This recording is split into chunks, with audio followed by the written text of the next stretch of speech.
in collaborazione con FNP CISL Udine.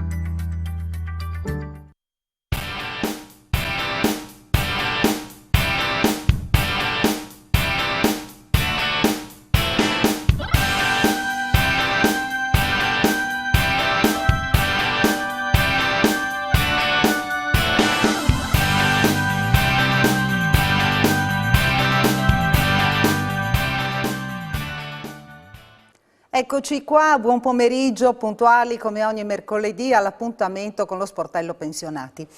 Vediamo subito chi c'è in studio con noi. Alla mia destra Ennio Tognutti della FNP CISL di Udine, alla mia sinistra Angelo Tiussi dell'FNP CISL di Palmanova e ricordiamo che Angelo è anche un agente sociale. Buonasera. Buon pomeriggio, buonasera, come pomeriggio. preferite. Come state? State bene? Bene, bene. Tutto bene anche Sì, Angelo? Sì, sì. Dal Palmarino che cosa ci racconta Angelo? Il Palmarino va tutto bene, si prosegue, la nostra presenza è al massimo. E la ricerca di nuovi volontari, perché questo è il cruccio, no, di Angelo, ogni volta dice... La ricerca di nuovi volontari che il tappeto è un po' sgombro, diciamo così, è difficile, dai. E quindi c'è la necessità di persone di buona volontà che diano una mano, no? Sì, difficile. Che facciano i volontari per dare indicazioni a quanti hanno necessità di aiuto, a quanti hanno problematiche che necessitano appunto anche dell'intervento del sindacato, del CAF, oppure dello sportello pensioni, no? Dell'INAS. C'è la necessità di persone disponibili ad aiutare gli altri, quello è il primo concetto, ma c'è anche la necessità di adesioni per partecipare a creare, discutere, approfondire l'attività e l'azione e i progetti del sindacato, che non va tenuto, che è un ruolo molto importante quello di partecipare a progettare le cose che si vogliono portare avanti. Certo.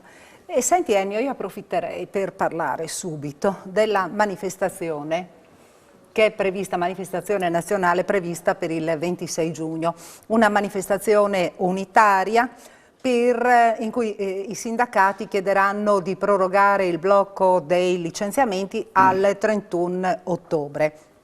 E poi fra le richieste c'è anche la modifica degli ammortizzatori sociali, nuove politiche per il lavoro. Ennio, vuoi parlarci di questa iniziativa che fate insieme, tutti e tre i sindacati? Per flash, perché i contenuti sono già abbastanza noti, non è che chiedano adesso i sindacati questo, l'hanno chiesto inizialmente al Presidente del Consiglio, hanno insistito e stanno insistendo anche nel governo c'è la discussione aperta su questo. I tre titoli che hai citato semplicemente portano allo stesso ragionamento. C'è un avvio dell'attività, della produzione, dell'economia che sarà come sarà, più lento, più veloce, eccetera. C'è il rischio che qualcuno si perda per strada. Allora, per evitare che qualcuno si perda per strada, lavoriamo sulle tre ipotesi. Tengo bloccato i licenziamenti fino a che non attivo dei ammortizzatori sociali che coprono eventuali problemi legati alla perdita del lavoro. Nel frattempo attiviamo anche politiche, scusate la ripetizione, attive del lavoro per facilitare l'accesso al lavoro.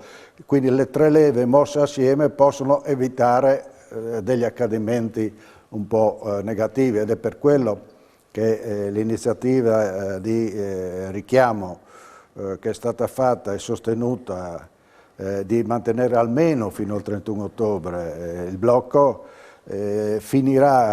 confluirà in tre manifestazioni nazionali il sabato 26 di giugno con manifestazioni a Firenze, a Torino e a Bari.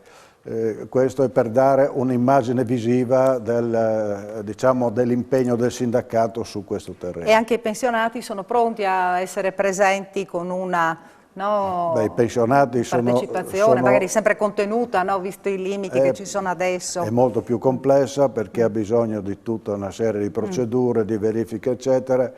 i pensionati sono sempre pronti e disponibili a dare il proprio apporto non solo di idee ma anche di sostegno e dove serve anche con la presenza, ma soprattutto con il sostegno e con la diffusione nell'opinione pubblica dei concetti e delle ragioni alla base di questo, che non è per dar fastidio a nessuno, non è per contrapporsi, è solo per ragionare e creare una modalità diciamo non rigida di connessione della ripresa con l'attuale situazione, con l'attuale accadimento. Angelo, parliamo dell'assegno ai minori, che ci sono novità, quindi nuove possibilità, bisogna fare richiesta, presentare la domanda. Assegno unico universale che andrà in vigore nel 2022 generale. Sì. Adesso hanno fatto un assegno ponte solo per alcune categorie che rientrano somministrati, tutti quelli che non lo hanno mai preso, artigiani e commercianti e disoccupati. Devono fare l'ISEE, un ISEE che abbia il massimo 50.000 euro e devono fare domanda. Questo vale fino al 31/12 di quest'anno. Con il 1° di gennaio inizia l'assegno unico universale dove vengono tolti 3 o 4 bonus che erano, diciamo così, sparsi, Mamma Domani, babysitting e altri, che vengono tolti e viene incluso come, diciamo così, nella busta paga come credito d'imposta. Per questo non si è potuto fare dal 1° luglio, perché il credito d'imposta parte dal 1° di gennaio. Sì. E quindi poi verranno fatte verrà dato un aumento a quelli che sono a lavorare, che l'INPS darà dei soldi, così pure agli altri, però agli altri perché faranno l'ISEE, a quelli i somministrati, le partite IVA e artigiani e commercianti e disoccupati. Per capirci un po' meglio il nuovo trattamento di famiglia, così come è stato approvato, con applicazione prevista dal 1° luglio, ha mostrato alcune difficoltà perché bisognava mettere insieme tutti gli istituti attuali con la novità e sono emersi alcuni casi di valore negativo, perché la somma di assegni familiari con la detrazione, figli a carico, eccetera, portava un beneficio superiore al nuovo assegno. Per permettere una clausola di salvaguardia in modo che giustamente nessuno ci perda, c'era la necessità di reperire ulteriori finanziamenti. Per cui la strada scelta e anche condivisa è stata quella di intanto applicare questo assegno a chi non aveva niente, in modo che già incominci anche gli altri ad averlo. Quindi ad avere già un sostegno per i figli. E mentre a chi ha già l'assegno familiare, nelle situazioni meno ricche, diciamo, c'è un'integrazione, quindi c'è l'avvio in maniera anche qui soft del nuovo istituto per non creare delle situazioni non sempre gestibili e non sempre prevedibili, quindi c'è in pratica la necessità di prendere questi 6 mesi per calibrare meglio e avere più risorse a disposizione.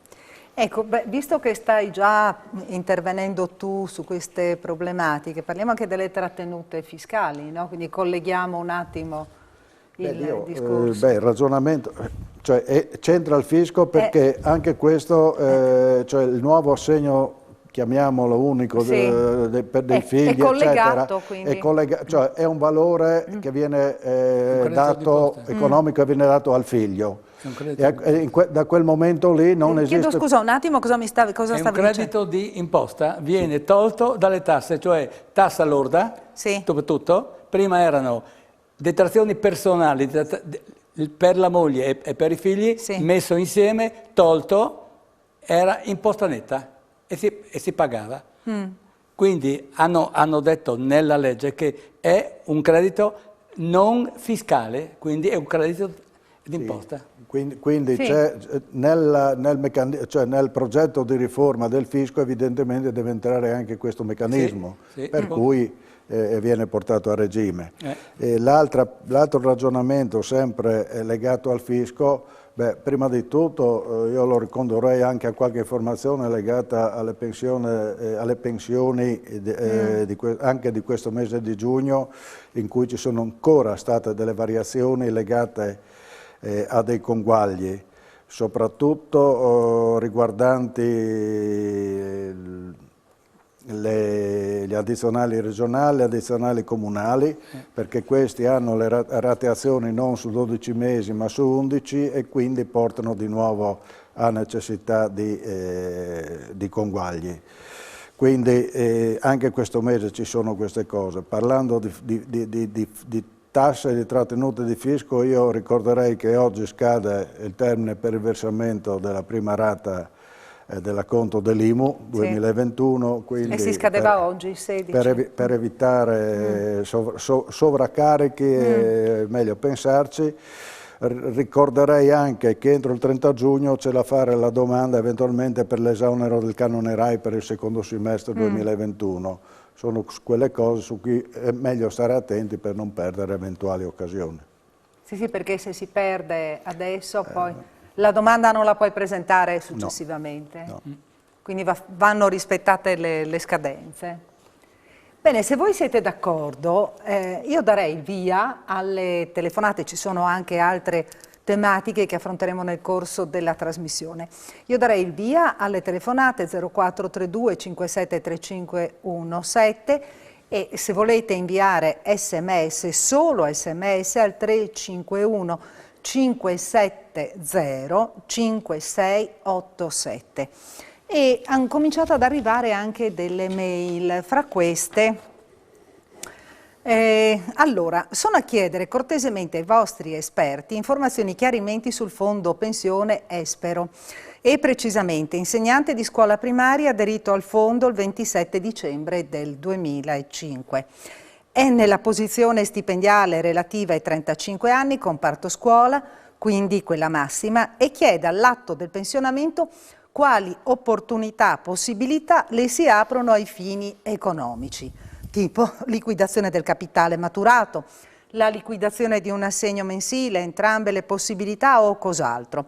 Quali sono i tempi di liquidazione per le varie possibilità? In base all'esperienza degli esperti, quale opportunità consigliano? Preciso che con la simulazione effettuata sul sito del fondo non ci ho capito quasi nulla. Io poi questo messaggio ve lo lascio, anzi te lo consegno subito a Ennio, così facciamo vedere anche al nostro telespettatore che ci segue. Okay. Ecco, io ho consegnato la missiva e quindi se volete potete contattare questa persona. Allora intanto diciamo che una notizia positiva, i risultati dei fondi pensione questi ultimi anno e mezzo ha dato risultati molto positivi. Senti, possiamo riprendere fra un attimo, lasciamo il telespettatore così in attesa. Sì. Ci rivediamo fra poco, noi facciamo una piccola pausa.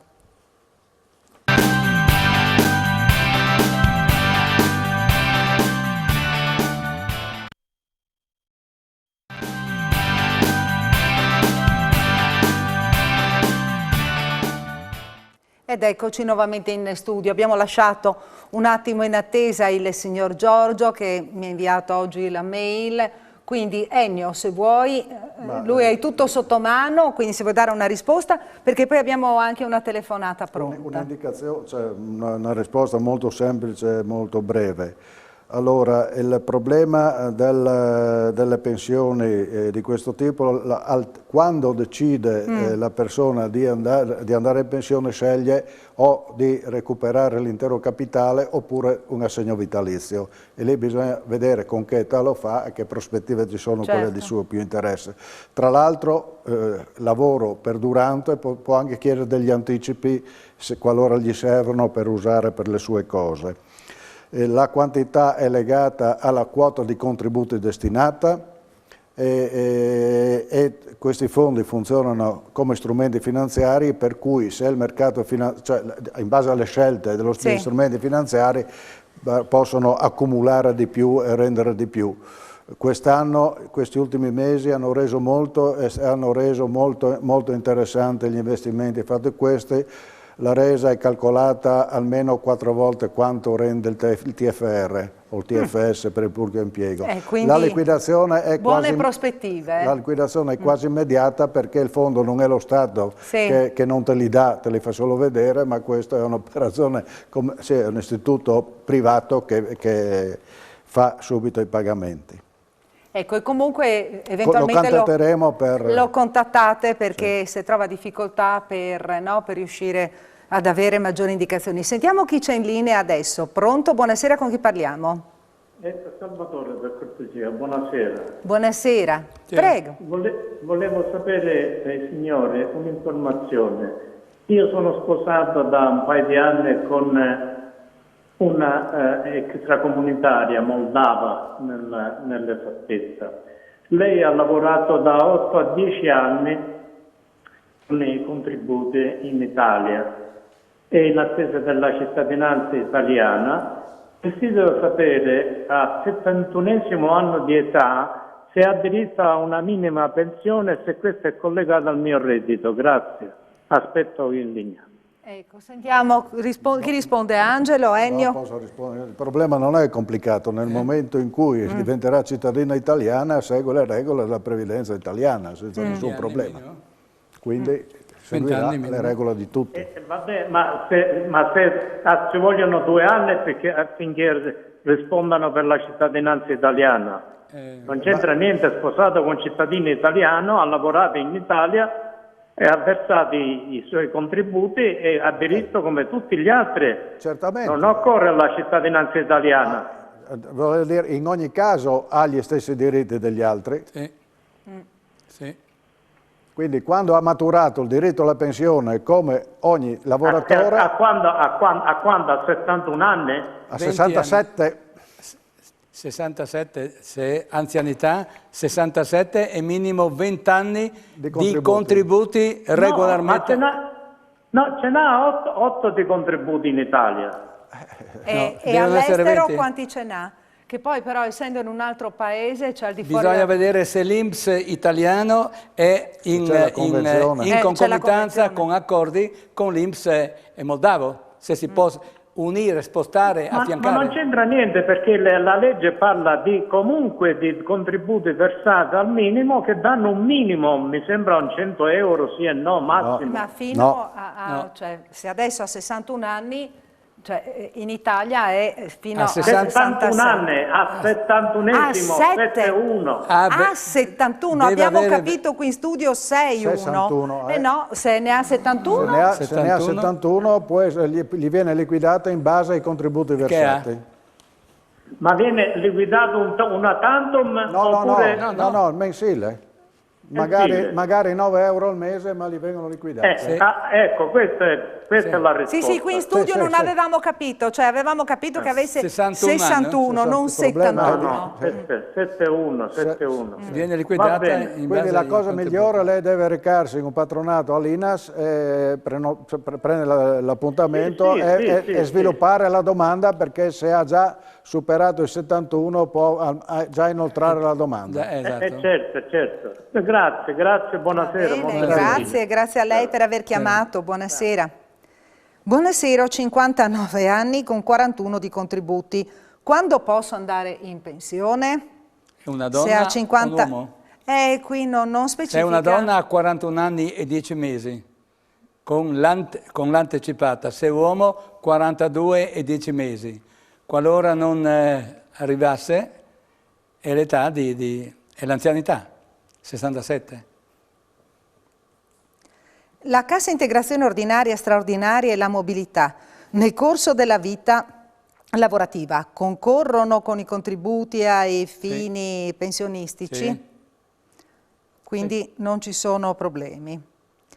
Poi la cassa, ecco qui ancora, vediamo, scusate perché ci sono dei messaggi ai quali non avevamo risposto. Ecco qua. Vorrei sapere se la cassa integrazione in deroga Covid per i lavoratori della ristorazione continuerà anche oltre il 30 giugno, considerato che per molte aziende di questo genere la ripresa sarà lenta e graduale. Chi risponde? Adesso non non ho sentito altro a quelli che sono già dati i 2.400 euro. Poi c'è sempre un altro, mi sembra, di 1.600 euro che è già in corso, più hanno gli agricoli da poco, ha avuto un bonus di 800 euro. Altri non ho sentito non mi sono, che non sia informato, perché adesso con tutte queste situazioni che vengono, bisogna che ognuno di noi, secondo me, comunque si affacci nel computer o nelle sedi opportune a chiedere, insomma, per poter sapere tutte queste novità. Certo. E dobbiamo parlare del reddito di emergenza, perché le domande vanno presentate entro il 31 luglio per altre 4 mensilità. Chi di voi due si cimenta nel dare delucidazioni ai nostri telespettatori? Io ho avuto una nota si presentano le domande dal 1 luglio, perché loro devono acquisire non prima, hanno le app che le fanno, le devono mandare, fino al massimo al 31 luglio. Sì, entro il 31 luglio infatti, sì. C'è una nota che nelle DSU, se vengono fatte, devono dire se sono in affitto, il reddito di emergenza aumenta di 1/12, però deve essere scritto nella DSU e nell'ISEE che presentano. Hanno questa piccola traccia in più. E comunque i requisiti sono gli stessi? Gli stessi come l'altra volta, no? parte da 400 euro. Però c'è il valore del reddito familiare questa volta che cambia qualcosa, no? Sono due, una per i disoccupati aprile. E una per quelli che lavorano. Fino a 30.000 i disoccupati, quelli che lavorano fino a 10.000. Vorrei sapere se chi ha il reddito di cittadinanza ha diritto all'assegno unico per i figli. Mi sembra di sì. Solo se sono legati ad assegni legati ai figli, sia del comune e sia anche regionali. Possono prendere, possono utilizzare, cioè possono avere dei bonus. Ecco, ritorniamo appunto al reddito di emergenza. Però lì sarebbe da informarsi meglio. Chi va a fare il reddito di cittadinanza si fate spiegare bene. Comunque fa parte di quei provvedimenti che sono indirizzati alla famiglia e riguardano la possessione. Quindi questo assegno è per i figli, esistono i figli, c'è l'assegno. C'è l'assegno. Quindi non è legato a come arriva il resto del reddito. Esatto. Questo è un patrimonio del figlio. Esatto. Ritorniamo appunto al reddito di emergenza. E quindi la cifra, anche le cifre restano confermate fra i 400 e gli 800? E gli 800? Sì, rimane quindi... 40. E quindi la domanda bisogna presentare... Sì, il signore che deve farla va al patronato, compie i dati, più sono quelle 10 domande che deve rispondere e comunque e viene inoltrato, dato che è tutto nella DSU scritto. È tutto quanto scritto. Quindi è un rapporto che l'INPS avrà con lui se andrà a buon fine o no. Sul telefonino gli verrà comunicato. E comunque i requisiti devono esserci, sono verificati al momento della presentazione della domanda, quindi in quel momento lì... L'unica pensione, diciamo così, che può avere è l'assegno ordinario di invalidità. Lo si può fare in tutte le domande. Ah, ecco. Chi ha l'assegno ordinario è compatibile. Ricordiamo che non è automatico, quindi anche chi l'ha già avuto deve rifare la domanda. Sì, ecco, serve ogni volta, ogni anno presentare. Per questi mesi, per questi 4 mesi. Con Ennio io parlerei, cioè questa, la questione delle... Praticamente parliamo di eliminazione delle barriere architettoniche, quindi che possibilità ci sono. E poi il super bonus, che cosa si può fare per fruire? La novità è ecco, l'aver inserito nelle materie che riguardano il super bonus, quindi di per sé l'obiettivo o di rendere il proprio edificio entro le norme di rischio sismico, oppure di abbassare di 2 classi il consumo energetico. Fra i lavori riconosciuti validi anche per avere questo beneficio sono le attività o gli interventi per il superamento delle barriere architettoniche, anche comunque per tutte le persone che superano i 65 anni, anche se non portatrici di handicap, eccetera. Quindi di per sé è un'altra estensione favorevole di questo super bonus, che però resta sempre una procedura estremamente complessa e sulla quale io consiglio sempre di fare riferimento ai dei tecnici che sono in grado perché anche per questa attività di superamento delle barriere architettoniche ci sono dei lavori trainanti, dei lavori trainati, e quindi bisogna stare un po' attenti, anche se le procedure sono state semplificate. Bene, ci facciamo un'altra piccola pausa, 0432 57 3517 per intervenire in diretta, oppure inviare sms al 351 570 5687. Ci vediamo fra poco, rimanete con noi.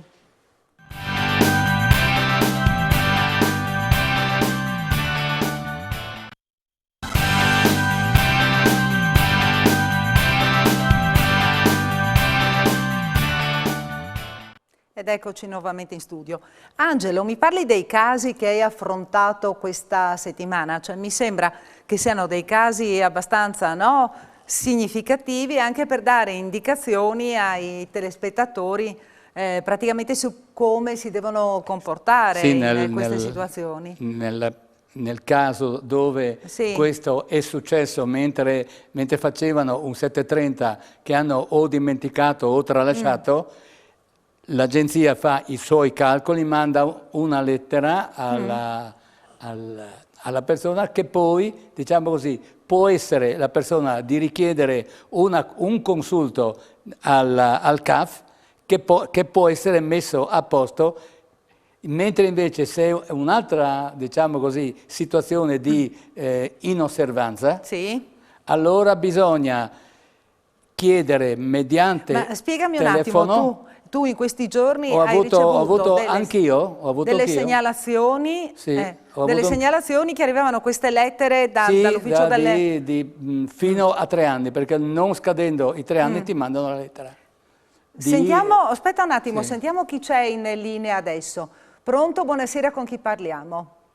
Buonasera, sono Roberto. Buonasera. Volevo chiedere un'informazione sul lavoro usurante e il lavoro gravoso, la differenza, e cosa si può avere. Non so, ad esempio un'infermiera che ha lavorato per 30 e più anni a turni, adesso ha messo lavoro gravoso, giusto? Ennio, no, tu che sei più... che a me par di ricordare, a forza di sentire si impara. Sì, ma alla fine cosa abbiamo dopo una vita di lavoro a turno, notturno, cosa si guadagna in 30 e più anni di lavoro? Allora, diciamo che il lavoro usurante sono altre categorie e tipologie di lavoro che hanno la caratteristica di permettere l'anticipo di qualche anno del pensionamento. Analogamente, però non anticipo di pensionamento, ma l'accesso all'APE, famoso all'APE social, è concessa a chi ha dei lavori gravosi. I lavori gravosi sono identificate e classificate già nella prima norma di stesura.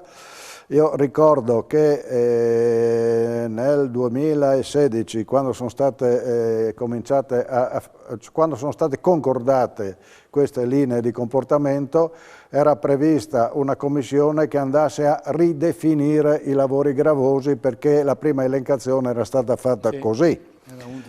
La commissione di per sé ha lavorato un mese, poi alcuni governi l'hanno dimenticato, è stata rimessa in funzione adesso, però al momento non ci sono modifiche rispetto all'elencazione del primo decreto.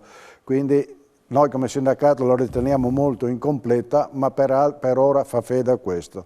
Allora i gravosi danno la possibilità di uscire prima dalla pensione attraverso l'anticipo pensionistico all'APE, invece il lavoro usurante ha un suo percorso pensionistico semplificato e anticipato leggermente.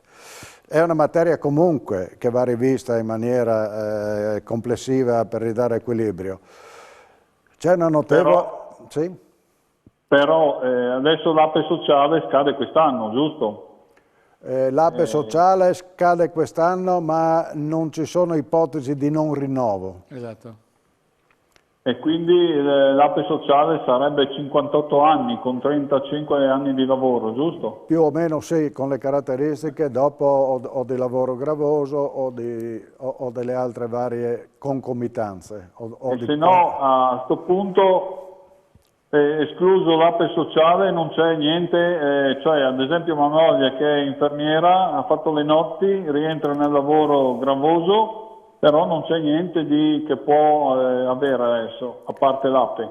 Guarda, a occhio così, in pubblico è difficile fare valutazioni diverse. Io la consiglio così caldamente di recarsi in uno sportello INAS con l'ultima busta paga, con i documenti che sua moglie può avere e farsi vedere il suo caso specifico proprio nei dettagli, perché qualche volta le soluzioni si trovano nei dettagli. Sì. Va bene. Va bene? Va bene, grazie, buona serata. Grazie a lei per aver chiamato. Angelo, quindi io ti ho interrotto perché quando vedo che ci arrivano le telefonate, cedo la linea ai telespettatori. Quindi mi stai dicendo che hai ricevuto queste... Sì, alcune... E che hai lavorato soprattutto no, dalla mia esperienza che ho fatto io, come ho detto, se ci sono cose effettuate nel 730 si ritorna al CAF che loro possono vedere e anche mettere a posto. Se non è questo, ed è diciamo così, per altre situazioni diciamo così, non effettuate, si chiede se c'è il telefono, si telefona, loro acquisiscono il tuo telefono, ti richiamano e ti dicono quali documenti devi inviare telematicamente, perché loro devono visionare e hanno 60 giorni di tempo per visionare. Sentiamo chi c'è in linea adesso. Pronto? Buonasera, con chi parliamo? Buonasera. Buonasera. Buonasera. Allora, io ho ricevuto la lettera. Può abbassare l'apparecchio televisivo per cortesia? Sì, un attimo. Perché se no fa effetto.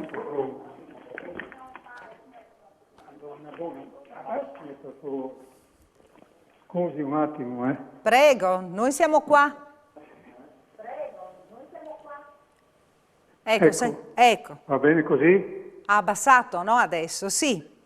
Sì. Ecco, ci spieghi il suo problema, allora mi è arrivata la lettera dell'Ufficio delle Entrate che nel 1917 ho comprato la magnetoterapia.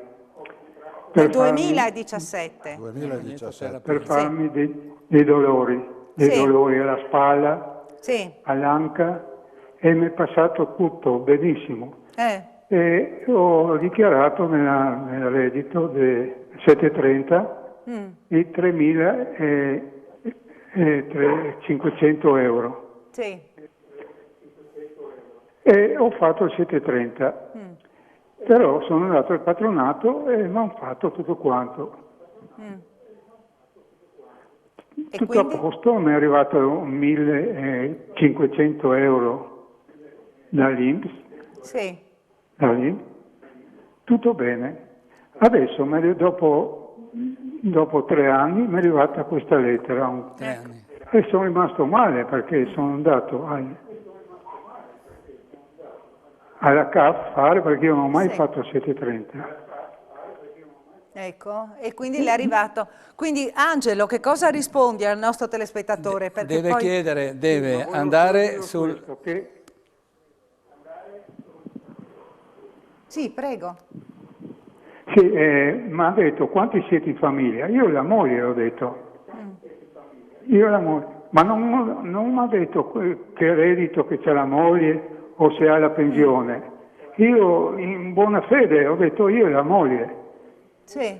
E lei ha scritto io e Padova Umberto e la moglie. Però senza frodare nessuno, io non ho mai fatto il 730 no. e mi sono fidato della CAF. Ecco. Deve fare il Angelo, 730? sì.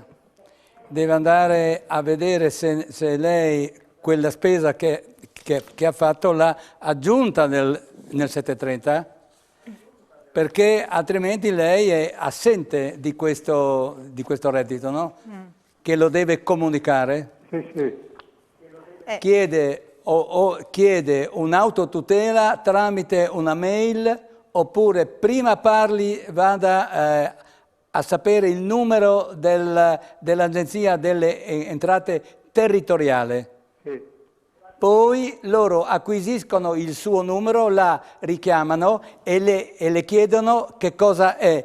Lei ritorna a dire, le dicono quali documenti portare, ma deve inviarli telematicamente, Comunque chiedendo l'autotutela. Per evitare di trovarsi in difficoltà le conviene appoggiarsi al CAF e fare tutto il percorso, perché c'è l'insieme delle detrazioni richieste e col contributo ottenuto, quindi... Non ottenere. possiamo fare altro a questo punto che suggerirle di tornare al CAF, spiegare la situazione, e io devo chiudere la trasmissione. Di avere una consulenza? La ringrazio per aver chiamato, torni al CAF immediatamente, va bene? Ringrazio intanto ringrazio il telespettatore che ci ha chiamato, ringrazio i nostri ospiti, Angelo Tiussi, FNP CISL di Palmanova, agente sociale, Ennio Tognutti dell'FNP CISL di Udine. Grazie per essere stati con noi. Grazie a tutti. Grazie ai nostri amici telespettatori, ai quali do appuntamento a mercoledì prossimo, sempre in diretta alle 18:15 qui da Telefriuli con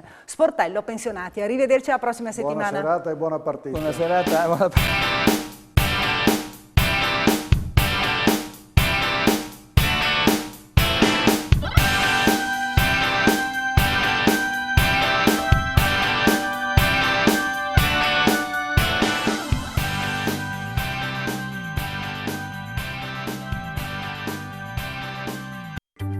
In collaborazione con FNP CISL Udine.